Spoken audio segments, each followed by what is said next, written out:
doktor bo'lsa demak, rozi bo'lsanglar marhamat ovoz berishlarini so'rayman.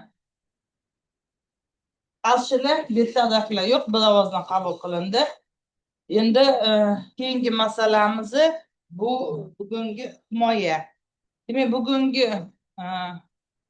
majlisimizni kun tartibi Muyassarova Rayhona Ikrom qizini 020004 fizikaviy kimyo ixtisosliklari bo'yicha dissertatsiya demak mavzusi boshqariladigan gidrofil gidrofob tabiatli kromozom kompozitsiyalarni fizik kimyoviy xossalari mavzusidagi kimyo fanlari bo'yicha falsafa doktori PhD dissertatsiya ishini himoyasi ish O'zbekiston Milliy universitetida bajarilgan.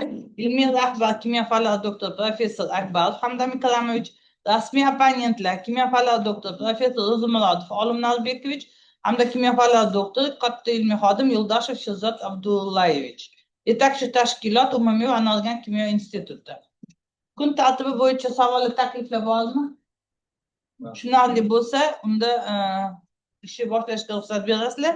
Demak, talabgorning shaxsiy ishlari bilan tanishtirish uchun so'zni ilmiy kengashimiz ilmiy kotibiga beramiz. Marhamat. Rahmat. Muyassarova Rayhona Ikrom qizi 1991-yil Jizzax viloyatida tug'ilgan. Millat o'zbek, ma'lumot oliy. 2013-yilda Jizzax davlat pedagogika instituti bakalavriaturani, 2022-yilda O'zbekiston Milliy universiteti magistraturani tamomlagan. 2013-2014-yillarda Samarqand davlat arxitektura va qurilish instituti qoshidagi 1-son akademik litseyda kimyo fani o'qituvchisi, 2014-2020-yillarda Jizzax shahar 4-sonli maktabda kimyo fani o'qituvchisi sifatida faoliyat olib borgan. 2023-yildan hozirgi kungacha O'zbekiston Milliy universiteti fizika va kimyo kafedrasida tayanch doktorant sifatida tadqiqotlar olib bormoqda. 16 dan ortiq ilmiy ishlar muallifi.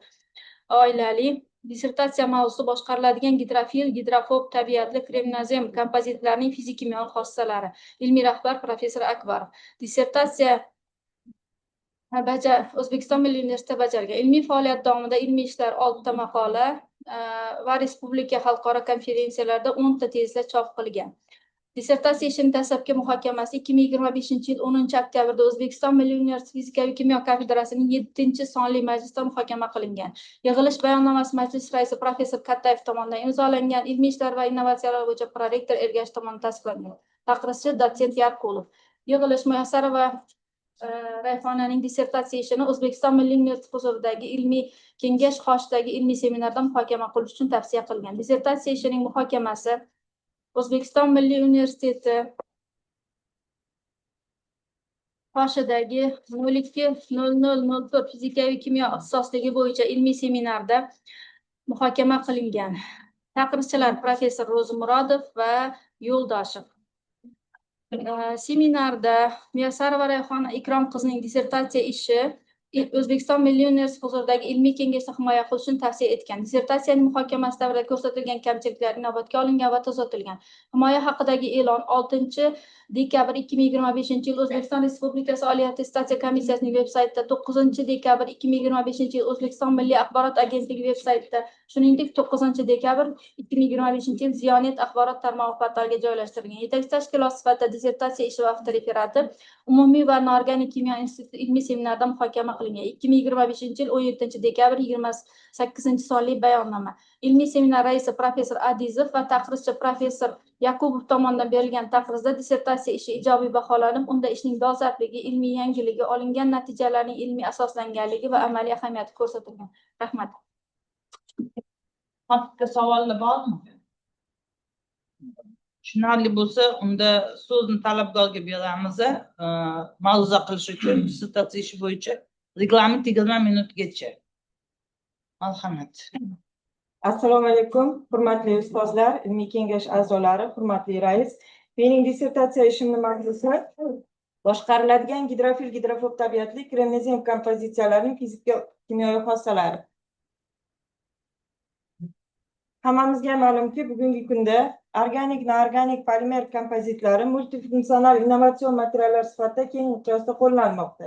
Shu jumladan katalizatorlar, yarim o'tkazgich membranalar, himoya qoplamalari, sorbentlar, sensorlar va fotokatalizatorlar sifatida qo'llanilmoqda. Shu sababli fizik kimyoviy xossalari yaxshilangan, past tannarxli, yuqori samarali hamda ekologik jihatdan xavfsiz, zararsiz bo'lgan kromozom kompozitlarini yaratish bugungi kunda dolzarb ilmiy amaliy ahamiyatga ega hisoblanadi.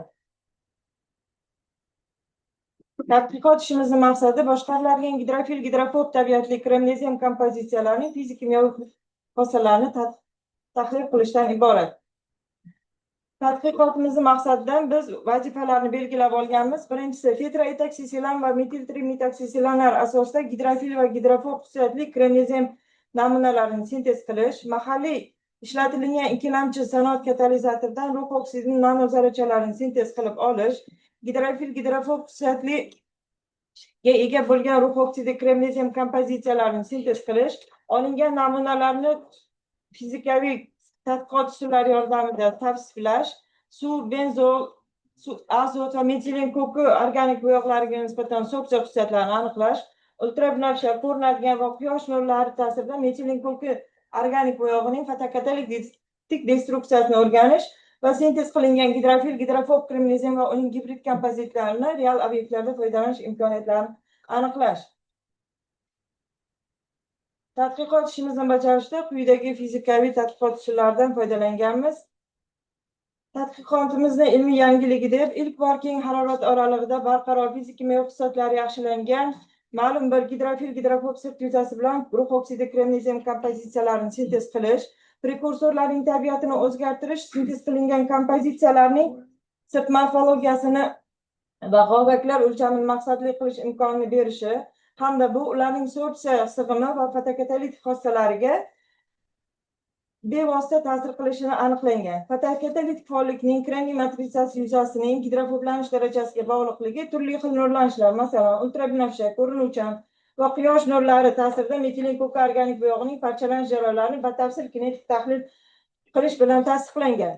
Ilk bora kinetik modellarni har xil rux oksidi dispersiyasi va kremnezium sirtini o'zgartirish darajasiga ega bo'lgan tizimlarga nisbatan taqqoslash amalga oshirilgan hamda ushbu korrelyatsiya koeffitsiyentining 1 ga yaqin ekanligi va fotodestruksiyaning yuqori ko'rsatkichlari bilan isbotlangan.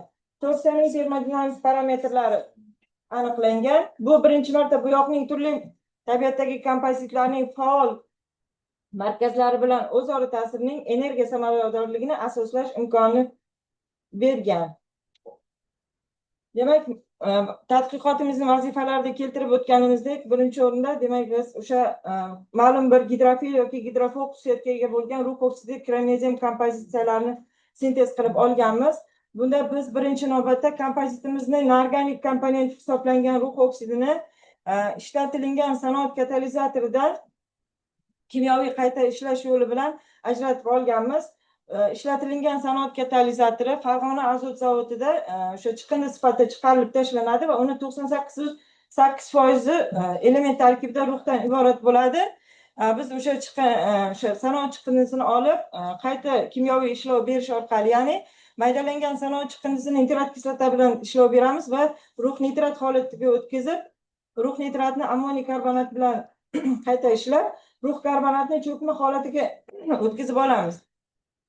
Natijada ajratib olingan rux karbonat cho'kmasi distillangan suv bilan qayta yuvilib tozalab, yana nitrat holatiga o'tkaziladi va qayta kristalllash orqali rux nitrat ajratib olinadi.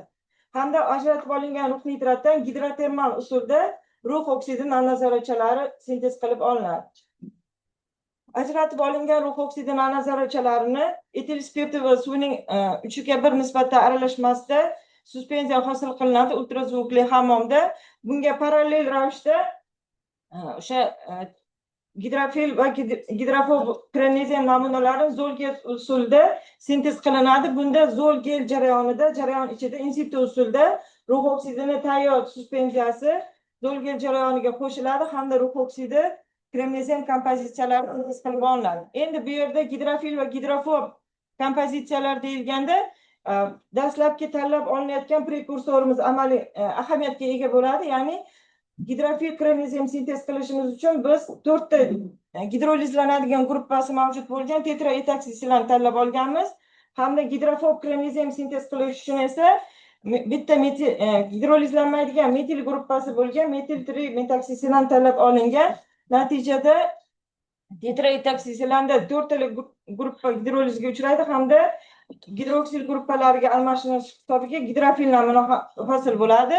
metil trimetaksisilanda esa bitta shu metil gruppasining hisobiga gidrosfor kremnezium kompozitlari hosil bo'ladi. Endi sintez qilib olingan namunalarimizni tuzilishini identifikatsiya qilish uchun biz Raman spektrlarini olganmiz. Bu yerda rux oksidiga xos bo'lgan 437-439 teskari santimetr soha atrofida o'sha ruhning biosid strukturasiga xos bo'lgan ruh kislorod bog'larini tebranishlari kuzatiladi. Kremnezium va uning kompozitlarida esa keng va yoyiq Raman spektrlari amorf tuzilishli kremneziumga xos bo'lgan xarakterli siljishlarni namoyon qiladi. Hamda taxminan 490 teskari santimetrda kislorod kremniy kislorodning D1 halqasiga mos bo'lgan asimetrik va simmetrik tebranishlarni kuzatamiz. Kompozitsiyalarimizga o'tganda esa mana shu 490 teskari santimetr sohadagi piklarni qisman yoyilganligi va siljishlar bo'lganligi kompozitlarimiz hosil bo'lganligidan menimcha dalolat beradi. Demak, namunalarimizni tuzilishini demak, tuzilishi haqida, kristal tuzilishi haqida ma'lumot olish uchun biz XRD spektrlarini oldik. Bunda A va B namunalarimiz makro holatdagi, A rasmimiz makro holatdagi, B rasmimiz esa nano holatga o'tgan holatdagi rux oksidini XRD spektr hisoblanadi. Demak, rasmlardan ko'rishimiz mumkinki, rux oksidiga xos bo'lgan diffraksion piklarda bu yerda qo'shimcha kristal fazaning yo'qligini hamda ularning kristal tuzilishiga ega ekanligini aniqladik. Gidrofil kremnezium hamda kremnezium rux oksidi kompozitlarida esa yoyiq diffraksion piklardan biz amorf xususiyatga ega bo'lgan namunalarni sintez qilib olganligimizni ko'rishimiz mumkin. Sherey formulasi yordamida biz kristal tuzilishiga ega bo'lgan namunalarimizni o'sha kristallitlarning parametrlarini aniqladik. Bunda makro tuzilishdagi rux oksidimiz kristallit o'lchami taxminan 95 nanometr ekanligini, nano holatga o'tgandan keyin esa rux oksidimiz taxminan 35 nanometrga ega bo'lgan kristallitlar o'lchamini namoyon qiladi. Tuzilishi esa biosid strukturadagi rux oksid ekanligi aniqlandi. Demak,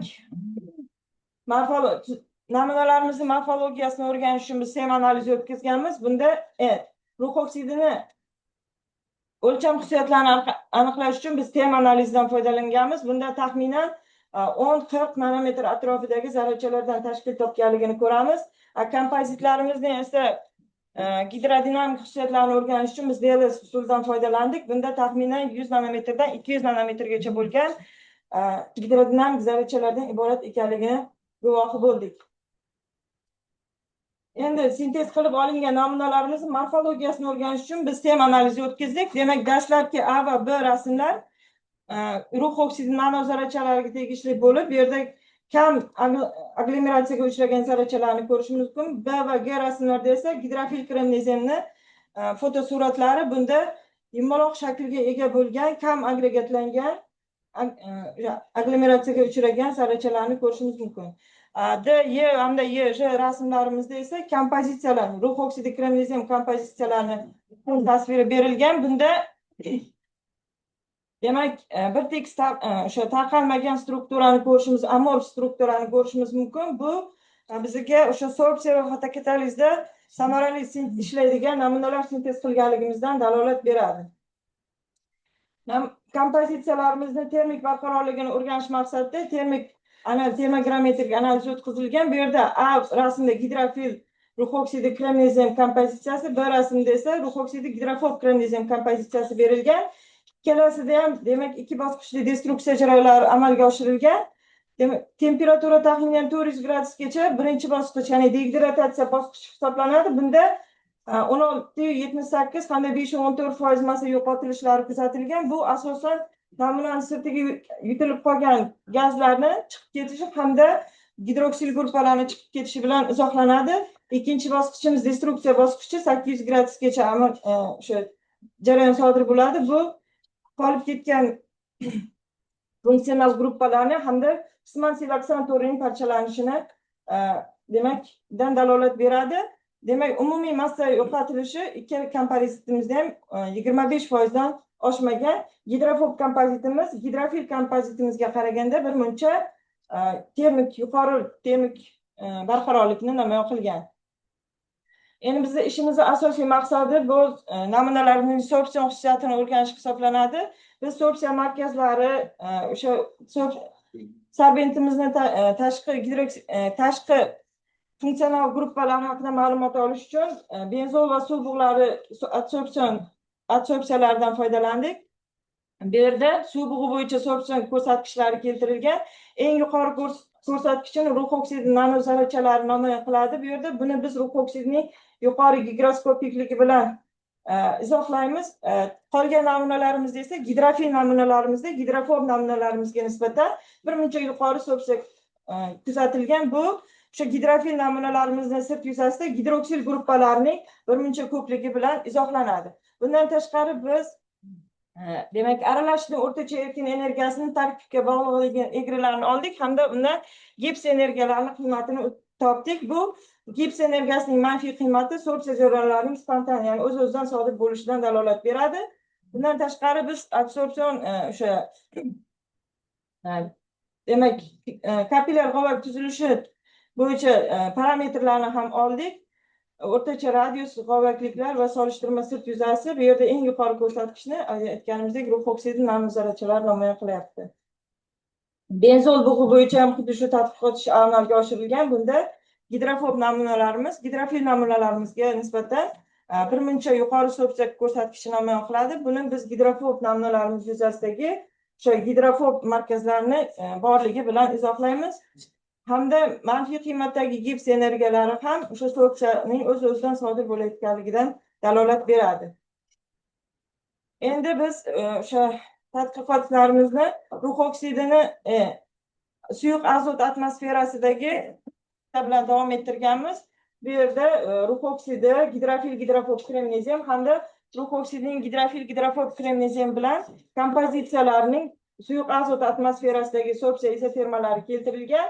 Sorpsiya izotermalaridan ko'rishimiz mumkinki, shu izotermalarning shakli mezog'ovak materiallarga xos bo'lgan 4 va 2 tur izotermalarni namoyon qilmoqda.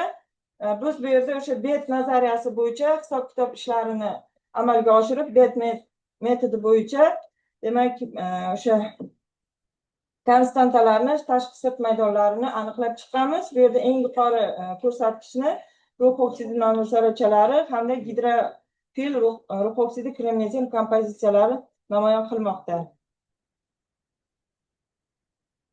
Keyingi tadqiqotlarimizda demak mana shu suv, benzol, azot bug'i bo'yicha g'ovaklik parametrlari hamda gips energiyalari solishtirib chiqilgan. Demak, hammamiz bilamizki, sanoat korxonalarida, to'qimachilik sanoat korxonalarida ayniqsa rangli bo'yoqlar bilan ifloslangan oqova suvlar chiqadi. Biz mana shu oqova suvlar tarkibidagi rangli bo'yoqlarni sorpsiyasini o'rganish maqsadida biz o'sha metilin ko'kka organik bo'yog'ini model eritmasidan foydalanib laboratoriya sharoitida sorpsiya jarayonlarini olib borganmiz.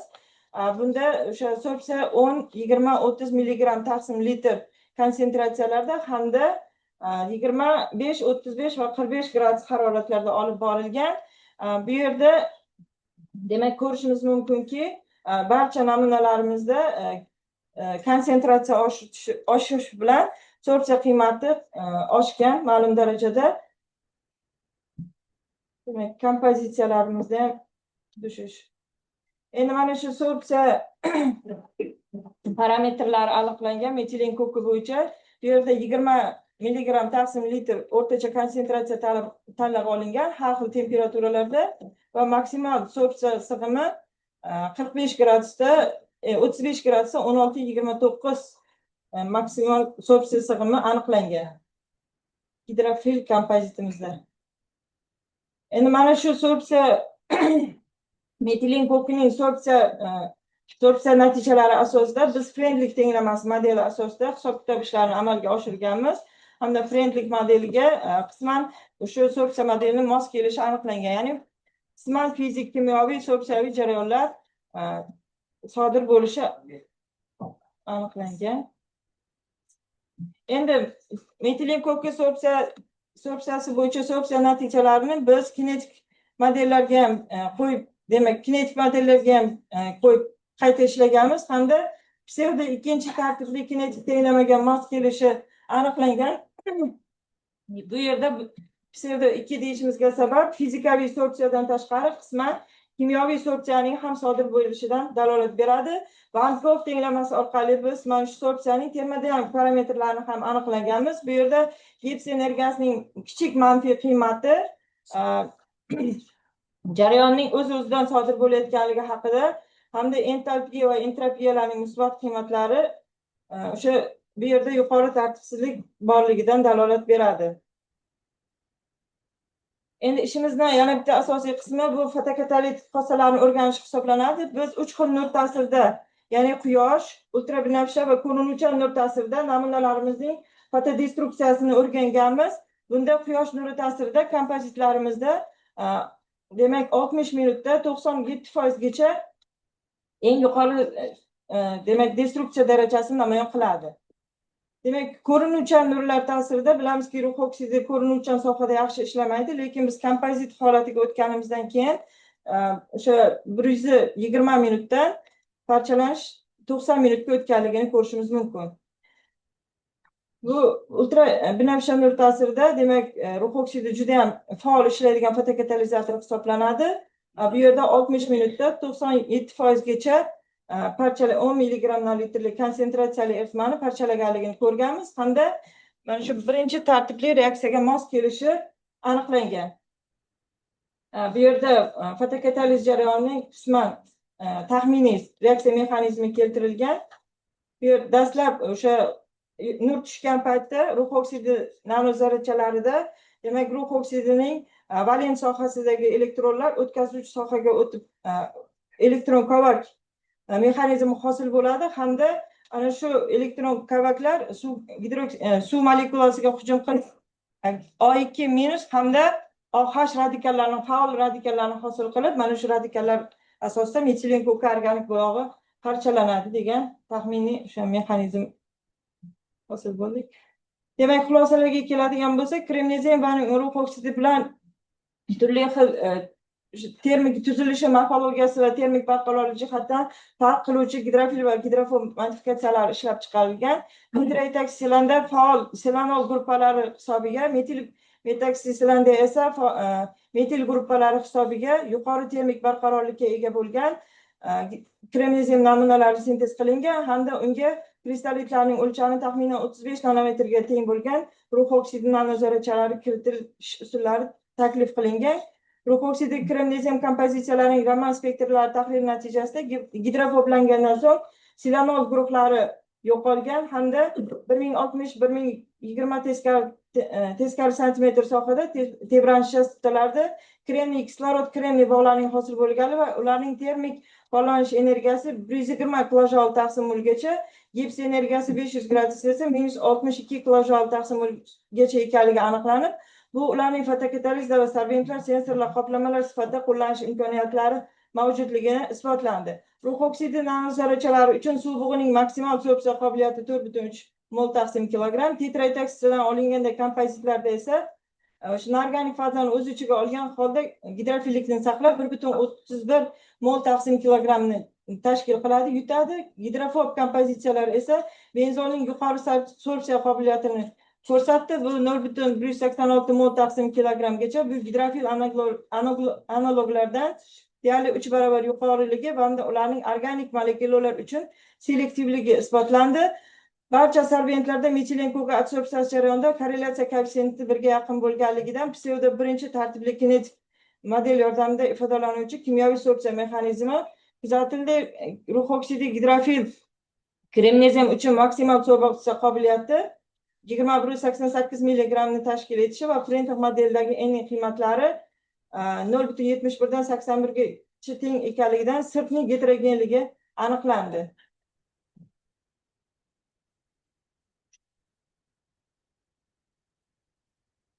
Demak, tadqiqot ishimiz bo'yicha biz o'sha sho'rtan gaz va neftni qayta ishlab chiqarish boshqarmasidan hamda o'sha Navoiy tog' metallurgiya kombinatidan tabiiy gazni vodorod sulfitdan tozalash bo'yicha o'sha dalolat ma'lumotnomalar olganmiz. E'tiboringiz uchun rahmat.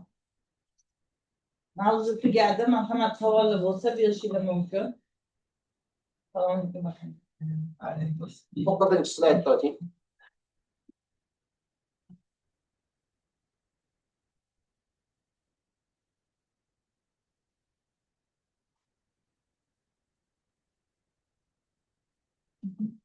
Hop, shu yerda nanodispersli kristal o'lchami jadvalda bor. Aha. Minus 35 nanometr. O'lcham minus bo'lishi mumkin. Rahmat ustoz savolingiz. Bu minus emas, taxminan, taqriban belgisi. Ha, betdan. Ha. Ha. Yo'q, shunaqa Unda- faqat kerak bo'ladi. Hop, 13-chi slayd.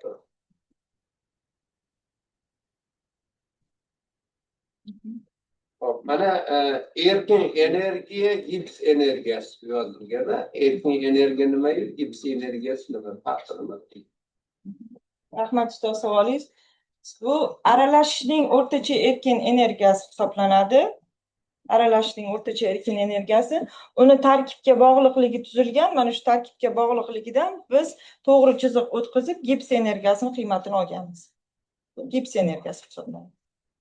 Bu yerda aralashishning o'rtacha erkin energiyasini qiymatlari keltiriladi. Ikkalasining bog'liqligidan to'g'ri chiziq o'tkazib gips energiyasini qiymatini burilma.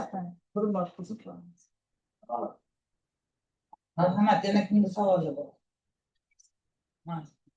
Qarang, nimaga asoslanib kremniy toroksid gidrofil va gidrofob deyapsiz? Rahmat ustoz savolingiz. Demak, ishimizning asosiy maqsadi ham mana shu hisoblanadi. Gidrofil va gidrofob kremnezem sintez qilish. Gidrofil kremnezem sintez biz o'zi sintezga qarata aytilgan bu tushuncha. Gidrofil kremnezem sintez qilishimiz uchun biz tetraetaksisilan tanlab olganmiz. Hamda tetraetaksisilan'da o'sha gidrolizga uchraganda bitta o'sha efir gruppalarining o'rniga gidroksil gruppalari keladi. Hamda o'sha yerda gidrofil kremnezem hosil bo'ladi. Gidrofob kremnezem deyishimizga maqsad metil trimetaksisilan'da bitta gidrolizga uchramaydigan metil gruppasi bo'ladi. Ana shu metil gruppasi shu namunamizga gidrofoblikni berib turadi. U birinchi o'sha boshqarish sintezni. Undan tashqari biz termik qayta ishlashni ham boshqarish orqali gidrofil gidrofoblikni boshqarganmiz. Masalan, gidrofil namunalarimizda 180 gradusgacha olib borganmiz kalsinatsiya jarayonini. Bunda bilamizki, gidroksil gruppalari qisman saqlanib qoladi. Gidrofob namunalarimizda esa o'sha 300 gradusgacha olib borganmiz. Bu yerda gidroksil gruppalar qisman chiqib ketish hisobiga yana uyda yanada gidrofoblashadi degan. Qarang, siz nanokompozit sintez qilgansizda, uning taqiqlangan soha energiyasi nechiga teng? Rahmat ustoz savolingiz uchun. Bilamizki, rux oksidini adabiyotlarda ham taqiqlangan soha kengligi o'sha 3,2 elektron voltga teng bo'ladi. Kremnezem esa, kremniy toroksid esa dielektrik hisoblanadi. Biz o'sha faqat sintez qilib olgan rux oksidimizni taqiqlangan soha kengligini aniqlaganmiz. Chunki fotokataliz jarayoni bu yerda kremnezem ishtirokida bo'lmaydi. Kremnezem bu yerda faqat inert matritsa rolini o'ynab beradi. Bu yerda fotokataliz xossasi faqat rux oksidi hisobidan boradi. Demak, sintez qilib olgan rux oksidimizni biz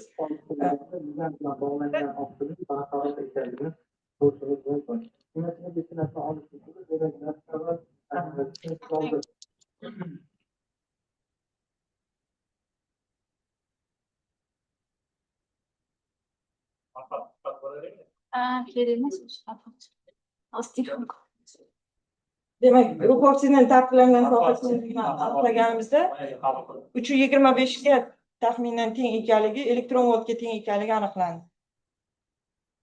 O'sha Kompozitlikni o'lchamaganmiz. tushundim. Siz nanokompozitingiz demak suvni aktivlashtiradi, ya'ni u yerda radikallar hosil bo'ladi va radikalingiz o'sha metilen ko'kimi, boshqa organik moddani oksidlaydi. Mexanizm tushunarli. Kislorodning o'sha organik moddani oksidlash potensiali nechi, o'shalarni hisoblaganmisiz? Ya'ni hosil bo'lgan radikal organik moddani qay darajada oksidlaydi mana shu joyiga? Yo'q, ustoz, o'shalarni amalga oshirmaganmiz. Mexanizmini ham taxminiy mexanizmi adabiyotlardan ko'rib qo'yganmiz. Tushunarli. Yana savollar bormi? Marhamat. Manda bitta savol bor. Natijalaringiz ishonchligini qanday isbotlagansiz? Shu natijalar haqiqatdan ham masalan 5 yildan keyin, 5 oydan keyin, 5 kundan keyin olsangiz shu natijalar chiqadimi? Va uni qanday isbotlagansiz? Rahmat ustoz. Natijalarimizni biz ishonchliligini barcha sintez qilib olgan namunalarimizni biz o'sha zamonaviy fizik tadqiqot usullari yordamida olib borganmiz, qayta ishlaganmiz. Masalan aytaylik, rux oksidini, toza rux oksidini biz sintez qilib olganimizni EDS natijalaridan hamda X spektrlardan ham o'sha toza rux oksidi sintez qilganimizni isbotlaganmiz. EDS Boshqa usullar bilan isbotlagansizlar, yana matematik, statistika usullarini qo'llamagansiz. Marhamat. Mana joriy qilinishi bor. O'sha davrda sinab ko'rgan yoki o'rganilgan. sinab ko'rilgan. Sinab. Zoomda qatnashayotganlar bormi savollar? Savollar yo'q bo'lsa, unda keyingi ishimiz bosqichi bu dissertatsiya bo'yicha seminar va yetakchi tashkilot xulosasi hamda avtorifratga kelgan taqizlar bilan tanishtirish uchun so'zni ilmiy kengashimiz ilmiy fakultetiga beraman. Rahmat. Yetakchi tashkilot sifatida dissertatsiya ishi va avtoriferati umumiy va anorganik kimyo institutining ilmiy seminarida 2025-yil 17-dekabr 28-sonli bayonnoma bilan muhokama qilingan. Yetakchi tashkilot ilmiy seminari raisi professor Adizov va ilmiy kotib PhD Niyazova tomonidan imzolangan ilmiy ishlar bo'yicha direktor o'rinbosari umumiy va anorganik institut direktori professor Ibragimov tomonidan tasdiqlangan, taqrizchi professor Yakubov. Berilgan taqriz ijobiy va quyidagicha taklif va kamchiliklar keltirilgan. Birinchisi, sintez qilingan kompozitsiyalarning o'lcham xususiyatlari batafsilroq tem orqali o'rganilganda ishning ko'lami yanada oshgan bo'lar. Ikkinchisi, sintez sharoitlari bo'yicha optimallashtirish natijalari jadval ko'rinishida umumlashtirsak qulayroq bo'ladi. Keyingisi, dissertatsiyada termik tahlil bo'limida analizni hisoblab topilgan parametrlarning amaliy izohi yetarli darajada ochilmagan. Keyingisi, suyuq azot bo'yicha adsorpsion tadqiqotlari faqat bet usuli yordamida tahlil qilingan. Boshqa adsorpsiya metodlari yordamida ham o'rganilib, solishtirilsa maqsadga muvofiq bo'ladi. Dissertatsiya ishida ayrim kamchiliklar mavjud. Xo'p, keyingi avtoriferatga kelgan taqrizlar. Birinchisi, Sharof Rashidov nomidagi Samarqand davlat universiteti professori Ishanqulov tomonidan taqrizi ijobiy quyidagicha taklif keltirilgan. Sintez qilingan kompozitsiyalarning o'lchami haqida ma'lumot kam berilgan. Batafsilroq o'rganilsa maqsadga muvofiq bo'ladi. Ikkinchisi, Jizzax davlat universiteti tabiiy fanlar fakulteti dekani professor Yaxshiyeva tomonidan keltirilgan taqriz ijobiy quyidagicha taklif keltirilgan. Ishlatilgan sanoat katalizatorlaridan ajratib olingan rux oksidni analitik usullar yordamida tozalik darajasi o'rganganda maqsadga muvofiq bo'ladi. Keyingisi, Qoraqalpoq davlat universiteti kimyo texnologiya fakulteti fizika va kolloid kimyo kafedrasi mudiri dotsent Seydnazarovadan taqriz ijobiy kamchilik keltirilmagan. Keyingisi, Samarqand davlat pedagogika instituti kimyo kafedrasi dotsenti PhD Illiboyevdan taqriz ijobiy quyidagicha kamchiliklar keltirilgan. Birinchisi, sirt yuzasidagi funksional guruhlarning holatini o'rganish uchun XPS tahlili o'tkazilsa maqsadga muvofiq bo'ladi. Ikkinchisi, morfologik tahlilda zarra o'lchami taqsimoti yoki agregatlangan klasterlar statistikasi keltirilganda maqsadga muvofiq bo'ladi. Keyingisi, Al-Farabiy nomidagi Qozog'iston Milliy universiteti fizikaviy kimyo, kataliz va neft gaz kimyosi kafedrasi mudiri professor Abubakirovdan taqriz ijobiy kamchilik keltirilmagan. Rahmat. Marhamat. So'z talabgorga beriladi, ko'rsatilgan avtoritetga va yetakchi tashkilot taqrizlariga javob berish uchun. Demak, yetakchi tashkilot taqrizlariga javob beradigan bo'lsam, birinchi sintez qilingan kompozitsiyalarning o'lcham xususiyatlari batafsilroq o'rganilganda tem orqali deyilibdi. Demak, bunda o'sha biz sintez qilib olingan rux oksidi namunasi tem orqali o'rganilgan, lekin kompozitsiyamizda zarracha xususiyati o'rganilmagan, faqat gidrodinamik xususiyatlari DLS usulida o'rganilgan. Sintez sharoitlari bo'yicha optimallashtirish jadvali demak, sintez sharoitlarining eng optimal variantlari biz dissertatsiyaga yozilgan Bizni ishimizni ko'lami keng bo'lganligi uchun, ya'ni asosiy e'tibor sorpsiya, fotokatalistik xususiyatlarga berilganligi uchun faqat optimal natijalar o'sha dissertatsiyaga kiritilgan, kiritilgan, lekin jadval qilinmagan. Demak, suyuq azot bo'yicha adsorpsion tadqiqotlar faqat BET usuli yordamida tahlil qilingan. Demak, suyuq azot bo'yicha adsorpsion tadqiqotlar BET usulidan tashqari boshqa Friendly, Chomkin, Radishkovich metodlari yordamida ham tahlil qilingan. BET modeli eng o'sha BET modeliga mos tushganligi uchun mana shu faqat dissertatsiyaga BET modeli keltirilgan. Infografik va stilistik yozaman. Tahlillarga avtoritet tahlillariga keladigan bo'lsam, birinchi tahlil sintez qilingan kompozitsiyalarning o'lchami haqida ma'lumot kam berilgan. Demak, boya aytganimizdek, bu Devos usulida o'rganilgan kompozitsiyalarımızda rux oksidi nanozarrachalarida tem analizi olingan, faqat avtoreferatga berilmagan. Ikkinchisi, ishlatilgan sanoat katalizatordan ajratib olingan rux yordamida tozalik darajasi o'rganilganda maqsadga muvofiq bo'lar edi deyilgan. Demak, rux oksidini, ya'ni rux karbonatga nisbatan analitik usullar bilan rux karbonatni aniqlash ishlarini olib borganmiz, lekin buni biz dissertatsiyaga qo'ymaganmiz. Bundan tashqari fizik usullar bilan biz rux oksidining tozalik darajasini aniqlaganmiz. Xo'sh, sirt yuzasidagi funksional guruhlarning holatini o'rganish uchun XPS tahlili o'tkazilsa maqsadga muvofiq bo'lar edi. Haqiqatan ham sirt yuzasidagi funksional guruhlar haqida, bog'lanishlar haqida XPS tahlili juda ham katta ma'lumotlar beradi, lekin bizda buni XPS tahlili pribor bo'lmaganligi uchun bu analizni demak amalga oshira olmaganmiz. Morfologik tahlilda zarracha o'lchami taqsimoti, ya'ni particle size distribution o'rganilganda maqsadga muvofiq bo'lar edi deyilgan. Demak, bu ham dissertatsiyada tem analizida berib o'tilgan, lekin avtoreferatda mana shu keltirilmagan. Bo'ldimi? Muhokamaga o'tamiz. So'z birinchi rasmiy opponent kimyo fanlari doktor professor Uzmonov Olim Nalbekovga beriladi. Marhamat, domla.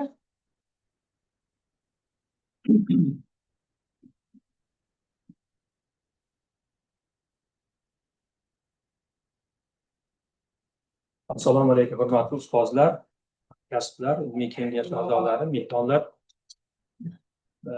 Bugun bizga hozir taqdim qilingan ish bo'yicha biz oldingi tadbirlarda ham ancha muhokamalarga boy nima qilganmiz, ko'p mulohazalar bildirganmiz, fikrlar bildirganmiz. E'tirozlar albatta bo'lgan, siz bo'lmaydi. Endi hozir mana dokladini eshitdik qizimizning, dissertantning Muyassar va Rayhon Ikrom qizining. Bu ish bo'yicha o'zim ham bu dissertant bilan ko'p muloqot qilganman. Shu dissertatsiya himoyasiga olib chiqiladiganda to'g'rilanishi kerak bo'lgan tomonlarini to'g'rilashni, ba'zi birlari albatta qoida bo'yicha biz himoyaga qabul qilgandan keyin dissertatsiya to'g'rilanmaydi degan tomonlarni inobatga olgan holda ularni kelgusidagi ishlarga urg'u berishiga inobatga olishni aytganman. Endi bu Aqris Muyassar va Rayhon Ikrom qizining boshqariladigan gidrofil, gidrofob tabiatli krem nizom kompozitsiyalarining fizik kimyoviy xossalari mavzusidagi 02.00.01 fizik kimyo ixtisosligi bo'yicha kimyo fanlari bo'yicha falsafa doktori PhD dissertatsiyasiga rasmiy opponent taqrizi bor. Men bu taqrizni sho'ri hijjalab o'qib berishlari vaqtlaringizni olmoqchi emasman.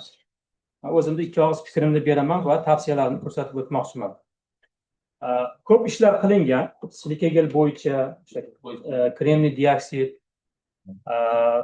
mana bu yerda mana ustoz Hamdam Ikromovich maktabida dissertatsiyalar himoya qilingan, Ahror domla doktorskiy qilganlar, Jayxun domla kanda nomzodlik qilganlar. Mana shunda ko'p urug'ini gidrofil sistemaga, ya'ni o'sha kremnizom, o'sha biz silikagel deymiz yoki o'sha kremniy to'rtoq dioksidi deymiz. O'sha kremniy dioksidi olinayotganda bir nechta parametrlarni hisobga olish aytilgan. Bu hammasi qilingan ishlar gidrofil sistemalarda qanday boradi, uni masalan deylik, Ahror domlanikida o'sha biopolimer deylik, selluloza va hosillarni kiritganda qanday o'zgarishlar bo'ladi, qanaqa bog'liqliklar hosil bo'ladi, chunki men esimda bor, o'zim adashmasam oponent bo'lgandim. Jarhim domlanikida ham xuddi shunaqa sistema bo'lganda, u yerda sintetik polimer haqida gap ketgan. Adashmasam, fan va uni modifikatsiyasi bo'yicha ishlar qilingan. Endi bu qizimiz mana shu ishlarning mantiqiy davomi sifatida bugun sahnaga olib chiqyaptiki, qani gidrofil bilan gidrofob tizim birgalikda bo'lganda qanday o'zgarish bo'ladi? Biz buni amfifil sistemalar deymiz. Bir vaqtning o'zida olingan materialda ham suvga moyillik deymiz, gidrofillik, ham suvdan qochish gidrofoblik xususiyatlarini namoyon qilganda qanaqa o'zgarishlar bo'ladi? Biz avval shuni o'zimiz shu neorganik matrisada, neorganik sistemada qo'llab o'rganib ko'raylikchi, undan keyin ishlarida aytilganki, kelgusida u asosida biz boshqa organo-neorganik gibrid matrisalar haqida ham ishlarni olib boramiz degan bir nimalar bor, mantiqiy fikrlar bor. Bu albatta yaxshi. Endi zo'lgel kimyasi haqida men buni nima bilan chuqur aytmoqchi emasman. Sababi zo'lgelda bitta narsa borki, har qanday sistemangiz siz qo'llayotgan erituvchida albatta erishi kerak. Va u zo'lga o'tib, ma'lum bir vaqtdan keyin biz unga sharoit yaratib bergandan keyin u gel hosil bo'lish jarayoniga o'tishi kerak va uni biz deylik xona haroratimi yoki bir umerinniy temperatura deydi, o'sha holatga qo'yganimizda u gellanish jarayoniga o'tishi kerak. Mana shu narsada unikallik bor. Biz olamiz, ikkita narsani qo'shamiz, aralashtiramiz, lekin pechga qo'yib ketib yuboramiz, u yerda nima bo'ladi bilmaymiz. Masala shu yerda. Ya'ni gidrofil sistema bo'ladimi, gidrofob bo'ladimi yo ikkalasini bu dissertantning ishida aytganday birgalikda olib boradimi, o'sha gel hosil bo'lish kinetikasi bor. Yoki biz aytamizki, время gelobrazovания deymiz. Mana shu narsa muhim. Chunki bu narsani kelib chiqishi asosida biz matrisada struktura qanaqa shakllanishini ko'ramiz. G'ovak qayerdan hosil bo'ladi? Mana qizimiz ko'p misollarni keltirdi. O'sha turli xil sorpsion jarayonlarda o'rgangan, o'sha klassik suvni sorpsiyasi bor, organik erituvchi benzol sorpsiyasi bor va hozirgi kunda usiz qabul qilmaydi. Qizimiz dissertanti ishida bor.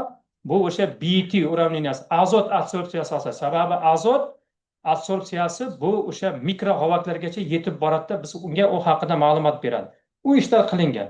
Shuning uchun bu narsalarga urg'u berilgan va gidrofillik va gidrofoblik jarayonida sirt yuzada qanaqangi o'zgarishlar bo'ladi, qanaqa funksional gruppalar qay holatda keladi, qayerda ketma-ketlik bo'ladi, qayerda OH gruppa yoki qayerda o'sha metil gruppa yoki uni davom ettirishingiz mumkin. Masalan, shu metil trimetoksidini olsangiz bunaqa bo'ladi. Uni dimetili bor, uni yoki fenil gruppalari bor. Juda ko'p. O'sha polimetil silsilaksan deydi, buni oxirga boradigan. Shunaqa narsalar ko'p. Endi qizimizni o'sha nomzodlik, o'sha PhD dissertatsiyasida o'zining maqsadiga qo'ygan ishida gidrofil va gidrofob sistemalarda mana shu funksional gruppalar qanaqangi rol o'ynaydi? Qay holatda ketma-ketlik bo'ladi? Uni tegishli qurilmalar va fizik-kimyoviy pribor deymiz, qurilmalar bilan nima qilgan, tasdiqlagan. Endi ishni maqsadiga erishish albatta shu tetraetoksidlar bu ma'lum narsa va metil trimetoksidlardan foydalangan holda shu sistemalarni yaratgan. Batafsil tadqiqot o'sha gidrofil, gidrofob tabiatli kompozit materialning tuzilishidan, morfologiyasidan, oddiy qilib aytganda mayda-chuydasigacha batafsil aytib bergan. Aslida bunaqa tizimlar olinganda biz ko'proq sorpsion xususiyatlarga urg'u beramiz. Boya aytib o'tgandek, sorpsion xususiyatlar ham bitta nima deymiz? Yutiluvchi modda emas, balkim bir nechta har xil tabiatga ega bo'lgan sarbatlar deymiz. Shu sarbatlar bilan birgalikda amalga oshirilgan va o'shanda ko'rsatilgan sorpsion jarayonlar qanaqa tartibda ketadi, kinetikasi qanaqa bo'ladi. Biz ko'pincha e'tirozlarga aytamiz, ana psevdo degan so'z bizni ba'zida qiynaydi. Bu kishi o'shani tushuntirib bergan. Nima uchun biz psevdo birinchi tartib bo'ladi yoki psevdo ikkinchi tartib bo'ladi? Bular haqida fikrlar keltirilgan va o'sha gidrofil kompozitlar olganda, masalan deylik o'sha UF sistemada qanday bo'ladi, infraqizilga yaqin infraqizilga o'tganda qanday bo'ladi, butun quyosh sistemasi sferasida o'tganda, spektriga o'tganda qanaqangi jarayonlar bo'ladi. Shuni bilan birgalikda dissertantda yana bitta yaxshi nima yutug'i o'sha mahalliy xomashyo deymiz, o'sha nima deydi, ishlatilgan katalizatorlardan GIAPmida adashmasam, GIAP 10 dan o'sha yerda katalizator sifatida ishlatiladi. O'sha GIAP 10 da rux oksidiga asoslangan bo'ladi. o'shandan rux oksidini olyapti. Parallel ravishda rux xloridlar yoki rux nitratlarni olib zolga amalga oshiryaptidagi ham o'sha giyapdan olgan rux oksidi bilan birgalikda bu rux oksidi kremniy dioksidi neorganik matrisa hosil qilyapti. Ya'ni qo'sh oksidli neorganik matrisada jarayonlar qanday kechishini xuddi o'sha gidrofil, gidrofob tabiatli silikagelga qilgan ishlarini rux oksidi bilan birgalikda batafsil tadqiqotda amalga oshirilgan va oxirida qo'llanish sohasiga kelganda bu singlimiz qizimiz o'sha bir nechta quyosh spektrida zararli moddalardan bittasi model sifatida olinadi. Bu organik bo'yoqni parchalar jarayonini ko'rsatgan. Bu yerda parchalanish albatta yuqori qiymatlarga erishilgan. Mana masalan aytadiki, quyosh nuri ta'sirida 60 daqiqada metilen ko'ki 96% gacha fotodestruksiyaga samaradorligini va gidrofon namlangan benzolning 2 mol na kilogrammgacha sorsiyasini ta'minlagan deb aytib o'tyapti. Bu holatda yaxshi. Endi mana ustozlar, hamkasblar savol beryapti. Mana o'sha fotokataliz bo'yicha Nigora Hakimova savol berdi. Bu oksidlanadi deyapsiz, fotodestruksiya, fotooksidleniya bo'ladi deyapsiz. U oksidlanib bo'lgandan keyin qachon u oxirgi mahsulotga keladi? Buni qanday nazorat qilyapti deganda, mana shu yerda biz qo'shimcha qurilmalardan foydalanishimiz kerak. Sababi to'g'ri, savol to'g'ri bo'ldi. Birdan u karbonat akni suvga bir sinib ketmaydi hech qachon. Bu yerda albatta jarayonda oraliq mahsulotlar hosil bo'ladi. Masalan, deylik, metilen ko'ki tabiatdan kelib chiqqan holda, agar biz unda azot, organik ustozlar yaxshi biladi, azotga urg'u beradigan bo'lsak, u yerda NOxlar hosil bo'lishi kerak. Agar oltin gul tutgani bo'ladigan bo'lsa, u yerda sulfa, oltin gulga tegishli oksidlar hosil bo'lishi kerak. Yoki ularning deylik, masalan, deylik, o'sha organik boshqa bir mahsulotlarga o'tishi mumkin. Masalan, deylik, u oddiy gidroksil gruppalar tutgan organik bo'lsa, albatta u aldegidga o'tishi kerak, keyin karbon kislotaga o'tishi kerak va oxirida mahsulot albatta organikka, har qanday organikka fotooksidlaniya bo'lganda karbonat akni suvgacha boradi. Mana shuni etap-etap jarayonlarni tushuntirib, har bir jarayon olganda atbor proba qilib, analiz qilib, mana bu yerda mana narsa hosil bo'ldi ustozlar, bu yerda bunisi hosil bo'ldi va oxirida o'sha gazojidkisniy xromatografiya deymiz yoki masalan visokirpikisniy xromatografiyadan foydalangan holda mana bunaqa narsalar hosil bo'ldi, piklar, mobillarda berildi deganda yanada chiroyli bo'ladi. Bu albatta kelgusi ishlarida Muyassarova qizimiz bu narsalarga e'tibor qiladi degan. Endi bu dissertatsiya ishi bo'yicha meni ba'zi bir shaxsan o'zimning mana shu dissertatsiyaning ilmiy va amaliy ahamiyatiga ega bo'lganligini yana bir marta yanada kuchaytirish maqsadida shu ilmiy tomondan rivojlantirish uchun meni o'zimning quyidagi takliflarim bor. Yaxshi bilasizlar, men dissertatsiya opponent bo'lganimda hech qachon kamchilik ko'rsatmayman, chunki u himoyaga kelib bo'ldi. Uchun bu meni takliflarim. Albatta takliflarni qanchalik darajada qabul qilish yoki ba'zi bir takliflarga e'tiroz bildirish bu dissertatga havola. Demak, birinchisi dissertatsiya ishi va avtoreferatning ruscha, endi mana hozir ustozlar bilan gaplashib turibmiz, ruscha va o'zbekcha yozilganda, ya'ni o'zbekchamiz latin grafikasida. Bu shaxsan meni qiynaydi. Agar xato qilgan bo'lsam, uzr so'rayman. Ruscha научное новизна исследования qismida yozilyapti. Впервые разработаны воспроизводимые методы получения композитов ABC. Meni rux oksidi sigvakil. Kabi tezislar jahon ilmiy adabiyotining 20-25 so'nggi yil natijalari bilan solishtirilgan holda asoslanganda va tegishli iqtiboslar keltirilganda maqsadga muvofiq bo'lardi. Bunda shaxsan meni taklifim dissertdan sintez qilgan kompozitlarning asosiy parametrlarini adabiyotlardagi ma'lum rux oksidi silikaga namunalar bilan solishtirma jadval holida keltirilsa yanada yaxshi bo'lardi. Keyingisi ishning vazifalar qismida yana o'sha ruschasi получение нанодисперсного оксидцинка из местного вторичного сырья deb ruschada yozilgan bo'lsa, mahalliy ikkilamchi ishlatilgan katalizatorlardan nanodispersli rux oksidi sintez qilish deb lotin yozuvida o'zbekchasida keltirilgan. Meni fikrimcha qandaydir nomutanosiblik mavjud. Shuningdek, rux oksidining o'lcham diapazoni, fazaviy tuzilishiga talablar va hokazolarni e'tiborga olganda yanada yaxshi bo'lardi. Dissertatsiyada ilmiy tomondan yana bitta nimasi, dissertatsiyada rux oksidi va silika gelining mol yoki massa nisbati qanday tanlanganligi va taqsimlangani bo'yicha ma'lumot keltirilmaganda, bu ko'rsatkich bizdan o tandem bor. Miqdor, tarkib, elektron yoki fizik-kimyoviy xossa degan. Mana shu uchun muhim hisoblanadi. Keyingisi tadqiqot natijalari gidrofob silikagel tabiati bo'yicha yetarli emasdek. Uning yuza geometrik moduli, namlanish burchagi, ya'ni ugli smachivni deydi, Yuzadagi organik funksional guruhlar haqidagi ma'lumotlar ham keltirilmagan. Shuningdek, gidrofil va gidrofob rux oksidi silikagel kompozitlarining sirt xossalarini aniqlashda mana organik ustozlar yaxshi ko'p qo'llashadi. Tahlil ma'lumotlarini to'liq bayon keltirish kerak edi. Bu esa material yuzasidagi funksional guruhlarning mavjud yoki yo'qligi. Funksional guruh deganda men gidrofobni aytyapman. Ya'ni gidrofil yoki gidrofob tabiat darajasini bevosita aniqlash imkoniyatini cheklagandek. Keyingisi, ma'lumki, rux oksidining taqiqlangan soha kengligi где-то titan dioksidga o'xshab 3,2-3,3 elektron volt bo'lib, bu ultrabinafsha nurlar ta'sirida organik bo'yoqlarga nisbatan fotokatalitik faollikni namoyon qiladi. Dissertatsiyaning 5-3 va 5-7 qismlarida makro va nanodispers rux oksidi gidrofil silikagel va rux oksidi gidrofob silikagel kompozitlarining quyosh nurlari diapazonining turli sohalarida faollik namoyon qilishi, nanodispers rux oksidi va metil ko'kining fotodestruksiya darajasi alfa 0,97 juda ham katta. Rux oksidi gidrofil silikagel kompozitida alfa 0,8 past va rux oksidi gidrofob silikagel kompozitga nisbatan yuqoriligi aniqlangan. Tabiiy savol tug'iladi. Amfifil, ya'ni gidrofil va gidrofob yuzali silikagel bilan nanodispers rux oksidi kompozitining aynan organik bo'yoqli sistemalarga fotofaolligi passiv bo'lsa, nega boshqa turkumdagi zararli moddalarga qo'llash mumkin emas?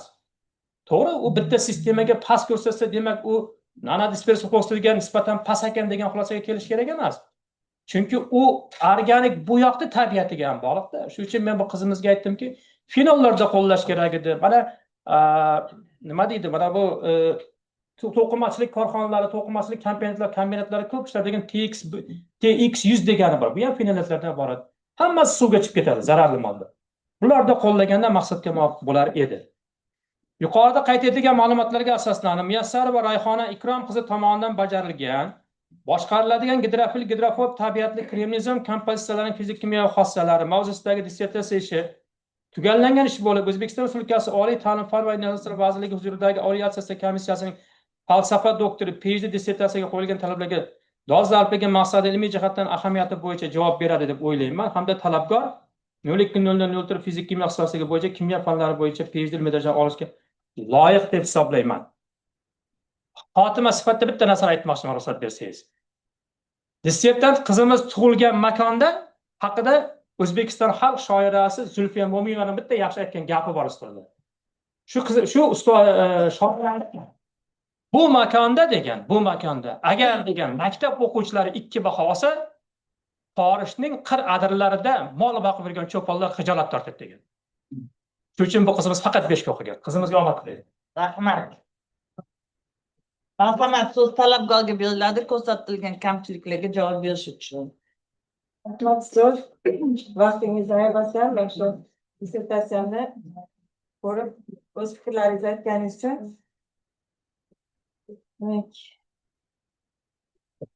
birinchi tashrif kamchilikka roziman ustoz. Ya'ni o'sha jahon adabiyotlari bo'yicha o'sha iqtibosliklar o'sha kamroq keltirilgan. Keyingi ishlarimda e'tiborga olaman. Demak, ikkinchisi, demak, получение nanodispersного цинк-оксид из местного вторичной сырья deb ruschasida yozilgan, lekin o'zbekchasida mahalliy ikkilamchi ishlatilgan katalizatordan nanodispersli rux oksid sintez qilindi deb lotin yozuvida o'zbekchasida keltirilgan. Nomutanosib mavjud. To'g'ri ustoz, demak bu yerda biz o'sha mahalliy ikkilamchi ishlatilgan katalizator deb ketganmiz ko'p joyda, lekin o'sha boyagi ya'ni ikkinchi o'sha sanoat chiqindisi haqida gap ketayotganda mana shu yerda tarjimaga e'tibor berilmay qolgan. Uchinchisida dissertatsiyada rux oksid va kremnezemning mol yoki massa nisbatlari qanday tanlanganligi va taqsimlanmaganligi bo'yicha ma'lumot keltirilmagan. Demak, bu yerda ustoz o'tgan safar ham ilmiy seminarda shu kamchilikni aytgandingiz. O'shani qisqa qilib dissertatsiyaga yozdim, lekin e'tibor berilmagan shekilli. Bu shu dissertatsiyaga kiritilgan bu. Qolgan kamchiliklarga roziman ustoz. Keyingi ishlarimda e'tiborga olib bajarishga harakat qilaman. Rahmat. Ko'rib o'z fikrlaringizni aytganingiz uchun. Olimnazbekka javoblarni qildingmi? Rahmat. Rahmat. So'z ikkinchi rasmiy opponent kimyo fanlari doktori katta ilmiy xodim Yo'ldoshev Shehzod Abdullayevga beriladi. Zoomda qatnashyaptilarmi? Marhamat. Assalomu alaykum. Eshitilyaptimi? Albatta, Shehzod, marhamat. Aha. Assalomu alaykum, hurmatli ustozlar, kengash a'zolari. Hop, ruxsatlaringiz bilan Muyassar va Rayhona Ikrom qizini 020004 fizik kimyo ixtisosligi bo'yicha boshqariladigan gidrofil gidrofob tabiatli kremnezem kompozitlarning fizik kimyo xossalari kimyo fanlari bo'yicha falsafa doktor dissertatsiya ishiga qilingan taqrizni o'qib eshittirsam, o'zi mana Olimjon aka, Olimjon Norbekovich juda ham chuqur tahlil qilib, uni tushuntirib berdilar. Ish qanaqa etapda bajarilgan, qanaqa tadqiqotlar amalga oshirilgan, qanaqa yo'nalishda olib borilgan, butun dunyodagi holati bo'yicha ham juda ham keng tahlil qilib berdilar. Agar ruxsat bersangiz, men shu uchun iloji bo'lsa qisqaroq qilib bu ish haqida bayon qilib bersam va kerakli tavsiyalarni bayon qilsam. Hop, bunda o'zi asosan dissertatsiya ishini ko'radigan bo'lsak, 4 ta obyektda tadqiq etilgan. O'sha bunda metil metoksilan, tetrametetoksilan bularning o'zaro kompozitsiyasi va ularda rux oksidi makro va nano zarralarni kompozitsiya qilish orqali ularni fizik kimyo xossalari, sortion xossalari chuqur bir-biriga taqqoslab turib tadqiq etilgan. Dissertatsiyaning eng asosiy o'sha amaliy ahamiyatlaridan bittasi bu ham fotokatalitik, ham sortion xususiyatga ega bo'lgan mahsulot olishga qaratilgan va bu bo'yicha barcha tadqiqot ishlari amalga oshirilgan. Bunda o'sha dastlabki tetraetoksilan va metil trimetoksilan asosida gidrofil gidrofob xossaga ega bo'lgan kremnezem namunalari sintez qilish, shuningdek o'sha mahalliy xomashyo, ya'ni chiqindi sifatida hosil bo'lgan o'sha katalizatorlar, ishlatilgan katalizatorlardan nanodispersli rux oksid sintez qilish jarayonlari, ular o'zaro o'sha sintez qilingan gidrofil gidrofob xususiyatga ega bo'lgan kremnezem oksidlari, kremnezemga rux oksidlarini o'sha sintez qilingan nano zarralarni kompozitsiya qilish orqali usullar ishlab chiqarilgan. Ularni turli usullarda, zamonaviy o'sha tadqiqot usullarida tadqiq qilish jarayonlari tadqiq etilgan.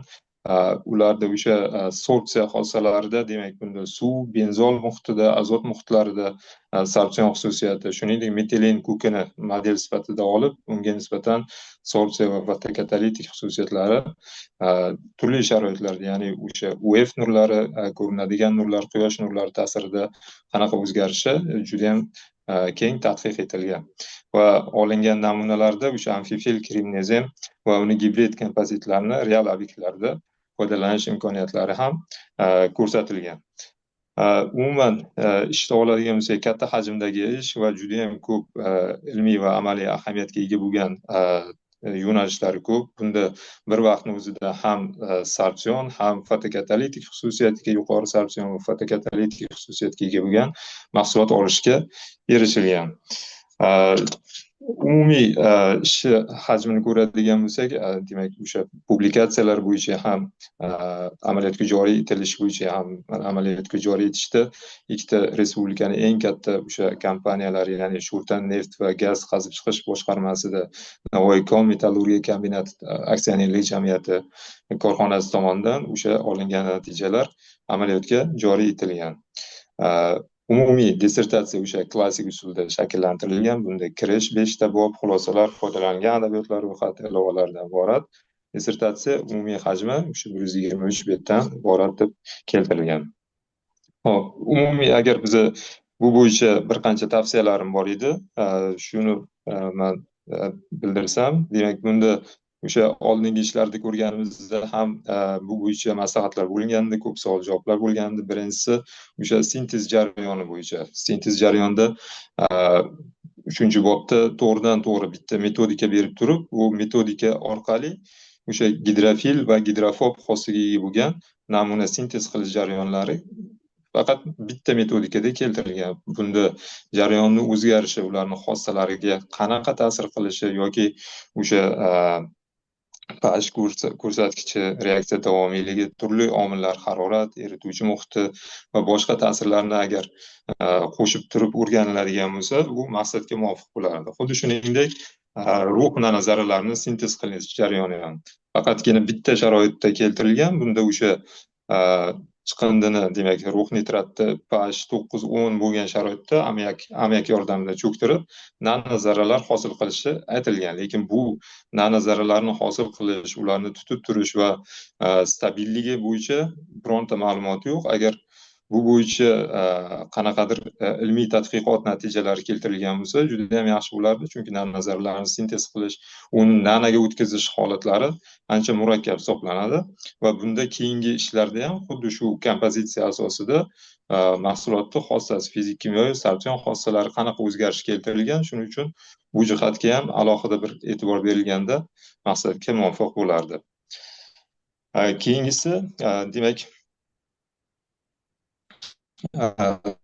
dissertatsiya mavzusi bo'yicha boshqariladigan gidrofil, gidrofob deyilganda nima nazarda tutiladi? Modda alohida sintez qilinib, demak, o'sha olingan namunani, demak, bu ishlatiladigan xomashyoga qarab yo gidrofil yo gidrofob bo'lishi nazarda tutilgan.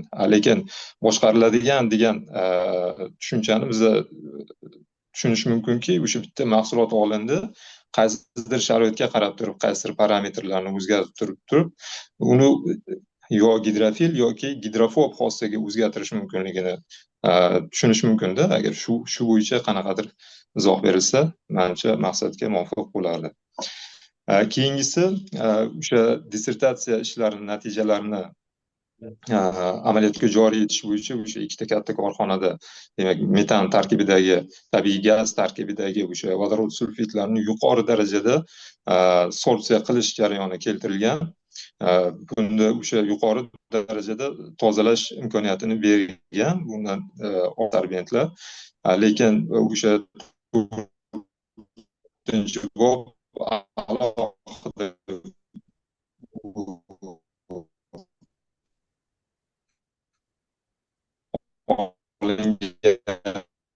namunalarni, demak, o'sha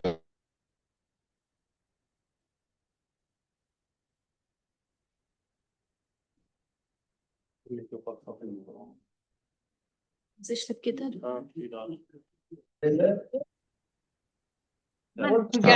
shekilli eshityaptimi?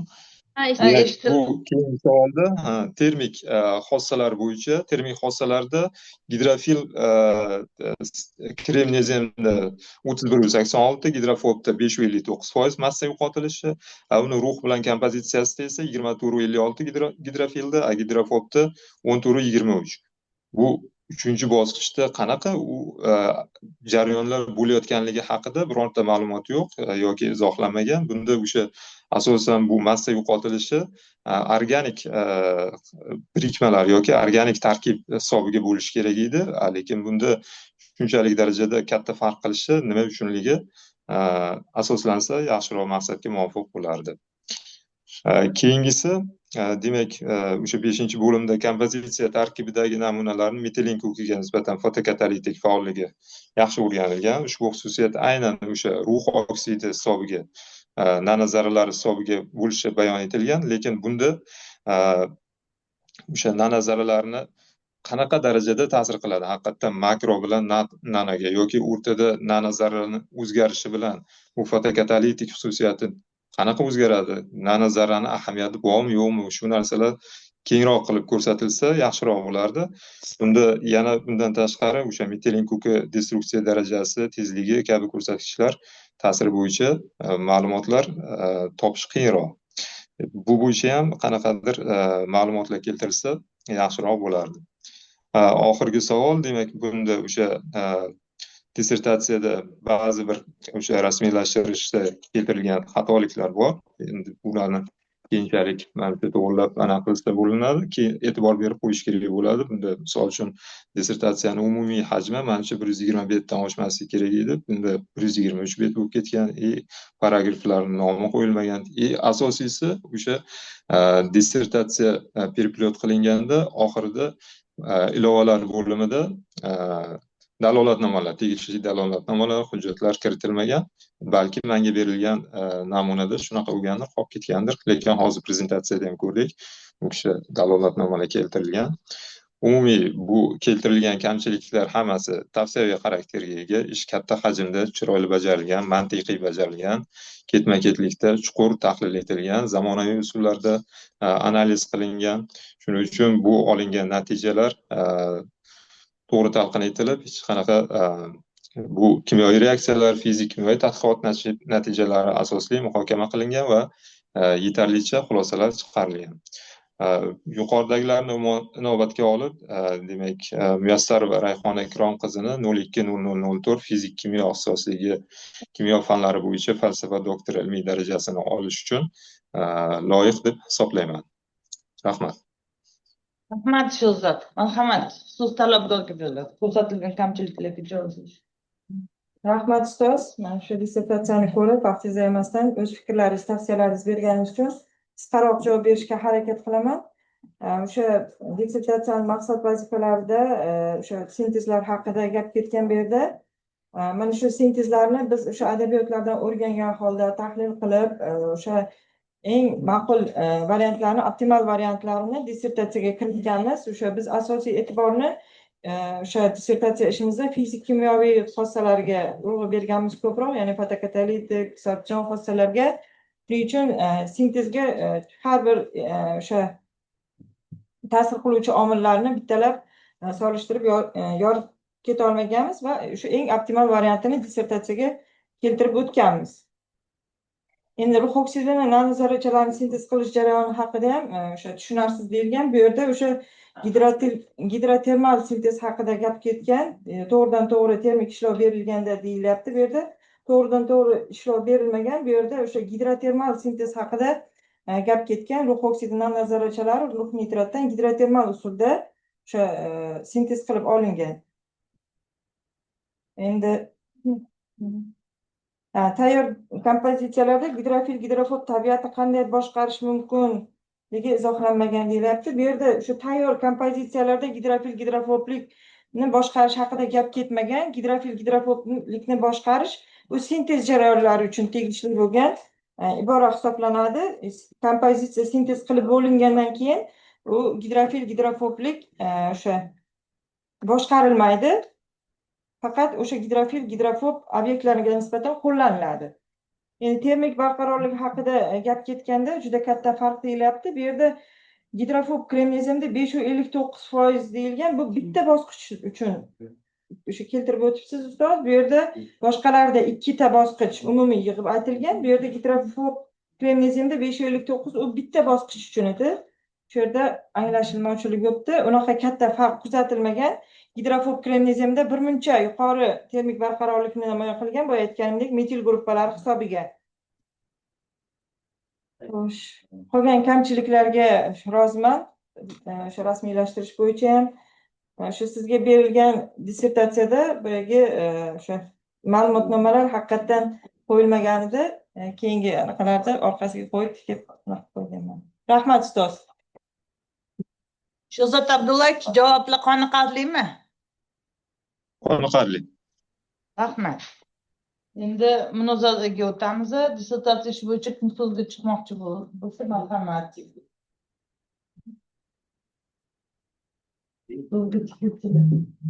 Anor Kabir boshlab beradi.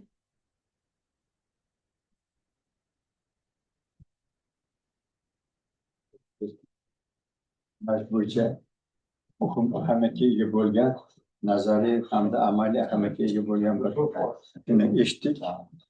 Bu haqiqatda bir tomondan ekologiyani yaxshilashga ham xizmat qiladigan ishlardan biri hisoblanadi.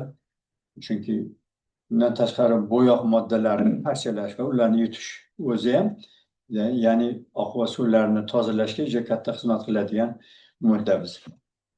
Endi bu dissertantimizni olib borgan ilmiy tadqiqot ishlari bo'yicha olib borilgan ma'lumotlar bo'yicha chiqarilgan mana maqola tezlari ham Oliy Asosiy komissiyasi tomonidan qo'yilgan barcha talablarga javob beradi. Men o'ylaymanki, bu ishni bemalol biz ijobiy baholashimiz mumkin deb hisoblayman va boshqalarni ham shunga chaqiraman. Rahmat kattakon. Rahmat kattakon. Marhamat.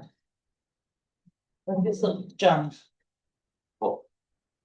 O'zi hozirgi kunda aynan mana shunaqa turli xil kompaniyalar ishtirokida olinadigan gibrid sistemalar butun dunyoda qiziqish bilan amalga oshiriladigan ilmiy ishlar yo'nalishiga kiradi. Bu sistemalarda metal oksidlar o'rni yanayam yaqqol namoyon bo'ladi. Ya'ni metal oksidlari va shunga o'xshagan nano zarrachalarni avvalambor polimer, noorganik, organik polimer matritsalar stabillik va ularning xususiyatlarini yana ham oshirib beradi. Albatta bu yerda qizimiz ham shunaqa gibrid sistemalarni olishga, u gibrid sistemalarni o'sha gidrofil agentlar kiritish yordamida turli xil xossalarni namoyon qiladigan multifunksional xususiyatga ega bo'lgan material sintez qilgan. Albatta ish yaxshi, ekologiyaga yaxshilashga qaratilgan. Bu hozir butun dunyoda dolzarb masalalardan biri. Men taklifim bo'lardi. Bu sistemalar nafaqat kraskaga, bizani agroindustrial davlat bo'lganligi uchun pestitsid, fungitsid, shunga o'xshagan organik boshqa zararli moddalarga nisbatan ham demak o'sha parchalash xususiyatlarini o'rgansa yana ham maqsadga muvofiq bo'ladi. Chunki bizani o'sha qishloq yerlarda, tuproqlarda va o'sha suvlarda, oqar suvlarda pestitsidlar miqdori hali ham ko'p. Chunki bir paytlari biz endi bola bo'lganmiz, samolyotda sepishgan, to'g'rimi? Pestitsid, gerbitsid va hokazo yoki bo'lmasa defalantlar. Bular hali ham o'sha tuproqda ma'lum bir miqdorda saqlanadi. Bu o'sha sikl bo'lib baribir odamga keladi. O'sha narsadagi, ya'ni obyekt sifatida tanlaganda aynan mana shunaqa yo'nalishlar tanlasa yana maqsadga muvofiq bo'ladi. Ijobiy baholaymiz. Qolganlarni bunga. Zoomda qatnashayotganlar, so'zga chiquvchilar bormi?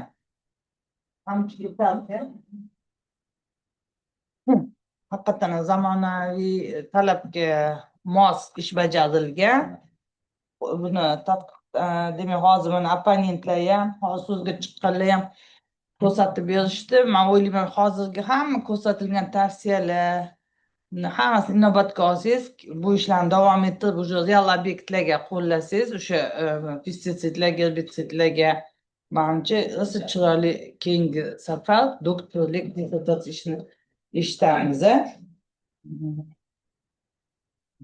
Har tomonlama to'g'ri keladi, talablarga javob beradi. Ish men o'ylayman qo'llab-quvvatlasak maqsadga muvofiq bo'ladi va kengash a'zolarini ham qo'llab-quvvatlab ovoz berishni so'rab qolaman. Endi hozir keyingi qiladigan ishimiz bu hisob komissiyani tanlab olishimiz kerak. Kimda qanday takliflar bor? Takliflar. Demak, birinchi kimyo fanlari doktori professor Abdushukur Anvar Kabirovich, kimyo fanlari doktori professor Yuldasheva Muhabbat Razzoqberdiyevna hamda kimyo fanlari doktori professor Bekchanov Davron Jumazarovich. Agar rozi bo'lsanglar, marhamat ovoz berishni ham so'rayman. Rahmat. Hisob komissiya ishlaguncha agar mayli desanglar, xulosa loyihasi va dissertatsiyani tasnifiy belgilarini ko'rishsak. Demak, hammanglarga tarqatilgan xulosa loyihasi qanday takliflar bo'ladi? Demak, xulosa loyihasini asos qilib qabul qilishga rozi bo'lganlar marhamat ovoz berishdan so'rayman. Rahmat. Tasnifiy belgilar. Tasnifiy belgilarimiz standart qilib tanlaganimiz bor. Agar sizga rozi bo'lsanglar, marhamat ovoz berishdan so'rayman. Rahmat. Qarshilar yo'q. Betaraflar yo'q. Endi tanaffus hisob komissiya ishini davom ettirishuncha.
standart. Siddiq. Akbar. Siddiq Xan.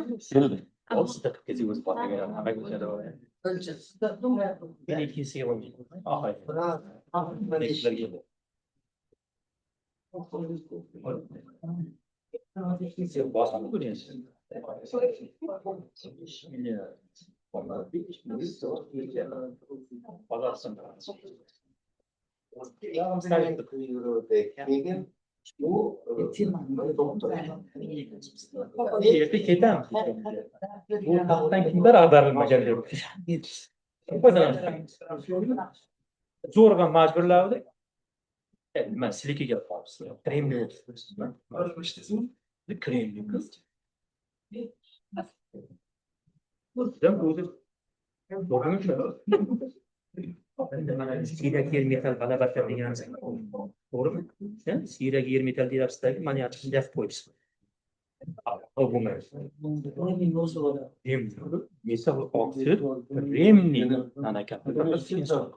Inson ko'rib ketgan. Indirgansiz emas. Siz olib tashlaymi? Pechatga bo'lgan. Hammasi olib tashlagan. Pechatga bo'lgan. Bo'lmasa, qayta tahlil yuborishimiz kerak. Shunday qilib. Erta u sahnaga chiqqanda o'zimizga bo'lganda qayta. Prezentatsiyadan qo'yadi, piyoda Yozani, tushundingizmi? Buni ko'rib o'tiribman. Orada dedi, mana dedi, rais, mana nimasi deydi. Selektor bor. Aytadi, meniki mana bunaqa edi. Men mavzu bo'yicha to'g'rishadim. G'annari o'g'uch, nima? Wolfram o'g'uch, yana bir bilan o'yinchi, uniki to'g'ri, metal oksid, krem. To'g'ri qilgan. Ichida qilibsiz. Assalomu alaykum qo'yadi.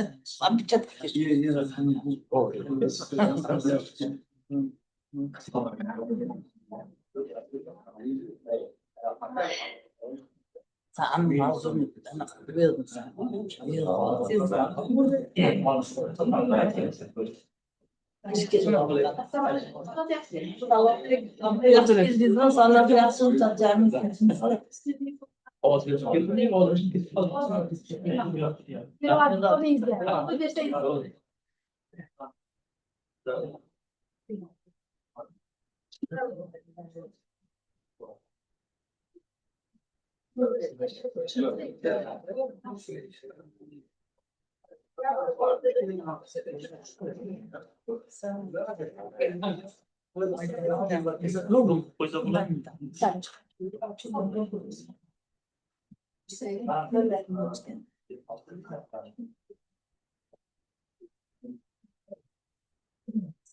Rahmat ustoz. Nima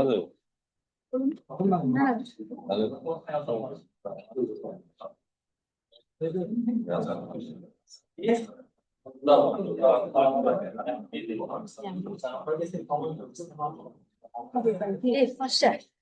Buni keyin qilamiz. Ha, men ko'ray buni. Men qoray. Yo'q, bu qorayishkida. Yo'laman. Ikkalamiz xos emas bu. Chunki 10-yanvardan keyin qanaqa yopilgan. Yo'q, ular bo'lmaydi. O'tirmang buni hozir. Keyin qilamiz. Ko'rib keyin yotib boshqa bo'lib qolishi mumkin. Yangi. Ben bunga qo'l qo'yib nima qilibsiz, lekin bu yog'i almashib ketishi.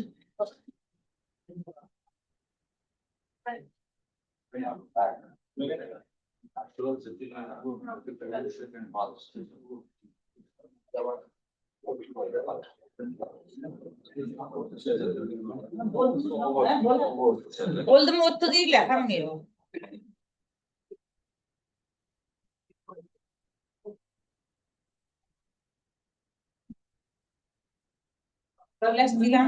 Demek so'z hisob komissiya raisi, kimyo fanlari doktor professor Abdushukur Anvar Kabirovich beradi. Assalomu hurmatli kengash a'zolari, hurmatli qatnashchilar.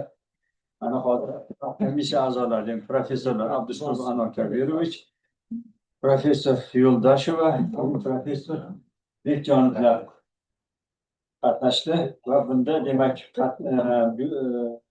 a'zolar 21 ta. Bugungi majlisda qatnashayotganlar 18 tani tashkil qiladi. Qo'shimcha ovozlar berish bo'yicha hisobot kiritilmagan. Demak, Chustda 18 ta byulleten borligi aniqlandi va ovoz berish natijalari ijobiy 18 ta, betaraflar va boshqa yo'q. Demak, 100% ijobiy ovoz berilgan. E'tiborlisi rahmat. Demek, hisob komissiya bayonnomasini tasdiqlab olishimiz kerak. Rozilar, marhamat, ovoz berishlar so'rayman. Rahmat, qarshilar betaraflar yo'q, bir ovozdan qabul qilindi. Demak, dissertantimizni tabriklaymiz bugungi himoyasi bilan. Omad tilaymiz va kelgusi ishlaringizni albatta davom ettirasiz degan umiddamiz va sizga yakunlovchi so'z beradi. Marhamat. Menimcha har bir dissertant uchun eng hayajonli payt bo'ladi. Mana shu fursatdan foydalanib, men mana shu darajaga yetib kelishim uchun sababchi bo'lgan ota-onamga rahmat aytaman. Turmush o'rtog'imga rahmat, qo'llab-quvvatlaganlari uchun.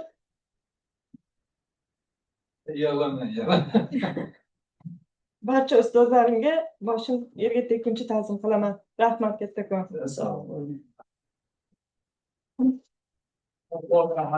Fatvoga eng katta mana shu kimyo sohasiga kirib kelishimga, o'sha dastlabki kimyo ilmini o'zimni bobo